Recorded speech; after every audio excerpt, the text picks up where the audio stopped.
There are 6 essential components of story structure: the hook, the inciting incident, escalating conflict, reversals, turning points, and the climax.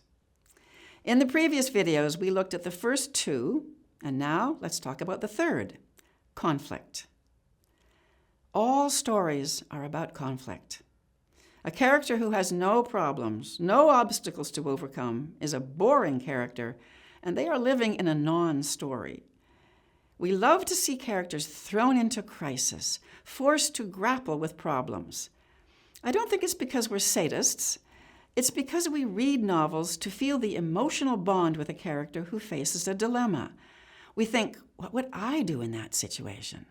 And that's the reason we read stories.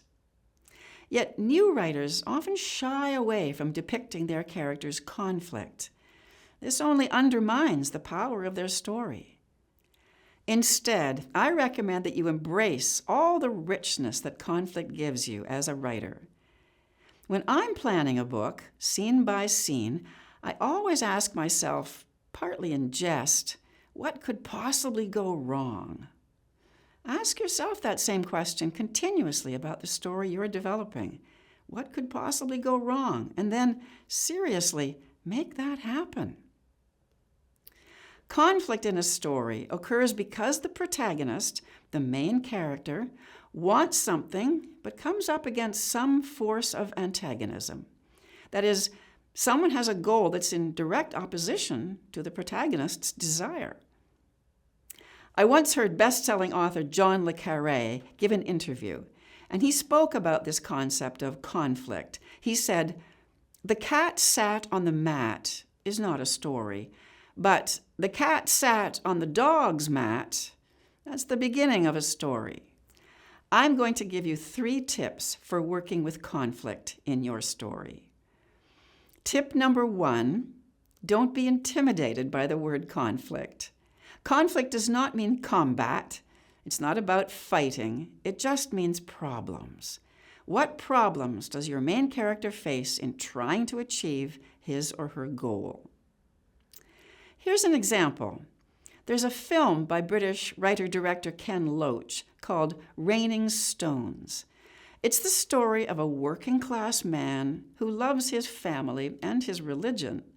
He's very poor, but proud, and he's determined to get his little girl a beautiful new dress for her first communion.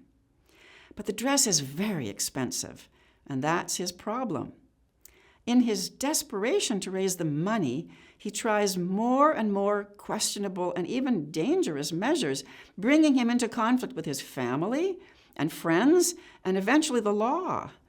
This finally leads him to risk everything that he loves and values, his family and even his immortal soul as he sees it, in pursuit of his goal. It's a believable and very moving story without any combat. The point is, you need to know the central problem your character is facing so that you can keep your story focused on that and not spin off on tangents. So here is a helpful definition of story structure that highlights the role of conflict. A compelling novel is built on situations that put increasing pressures on characters, forcing them into more and more difficult dilemmas so that they must make increasingly risky choices, leading them to take actions that eventually reveal their true natures. Nothing moves forward in a story except through conflict. Tip number 2. It's important to escalate the conflict in your story gradually. And that's because, to be believable, characters in a story, just like people in real life, will naturally start by taking the most conservative action possible to get what they want. If they don't, if they leap into taking extreme action, they will come across as unrealistic, and you'll lose your reader. So the long middle section of your book will be composed of a series of events that spring from conflict that gradually escalates. That is, events force the protagonist to make choices in an ever-escalating series of risks to try to achieve her desire. She starts by taking the most minimal, conservative action that she believes will get her what she wants. But instead of bringing success, it only arouses some force of antagonism against her. So, can she try the same minimal effort again? Well, if she does, the reader will ask, hasn't she learned anything? So now she must draw on more capacity in herself to take an action that's more forceful, but still moderate. Remember, she's not crazy. But the result is only more opposition. Does she try more moderate action again? Well, not if you want to keep your reader from closing the book for good. Now your protagonist must finally take some extreme, irrevocable action which produces the climax. By the way, this basic principle of escalating conflict applies to comedy as well as drama. The hilarity comes from the ever more absurd lengths the protagonist goes to get what they want. Tip number 3. Your protagonist can be in conflict on 3 possible levels. The first level is internal conflict, conflict with oneself. The second is external conflict in the form of interpersonal relationships, family, friends, colleagues. The third level is extrapersonal conflict, that is, conflict with the larger community or with society in the form of institutions such as the government, the church, the school system, the army, institutions that have power. The most compelling stories, the stories that stay with us forever, often involve conflict on all 3 levels. It's interesting to consider a story form we call soap opera. We use the term almost as a pejorative, but why? After all, soap opera is highly engrossing. Most of us would be lying, myself included, if we said we hadn't at some time been hooked on a soap.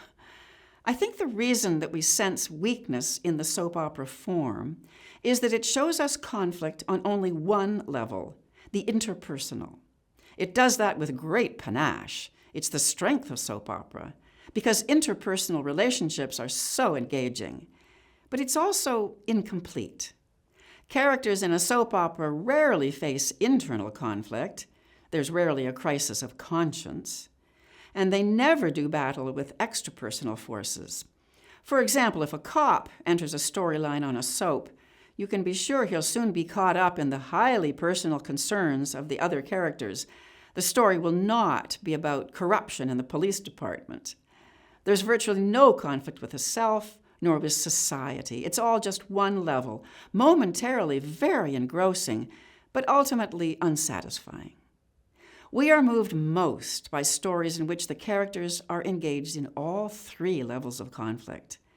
That's partly what creates the enduring power of classic novels like David Copperfield, Frankenstein, A Passage to India, The Heart of Darkness, The Age of Innocence, The Grapes of Wrath, To Kill a Mockingbird.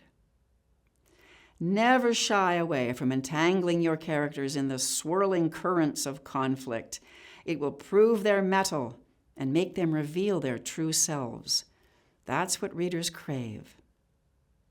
In the next video, I'll discuss the final elements of story structure, reversals, turning points, and the climax. See you there.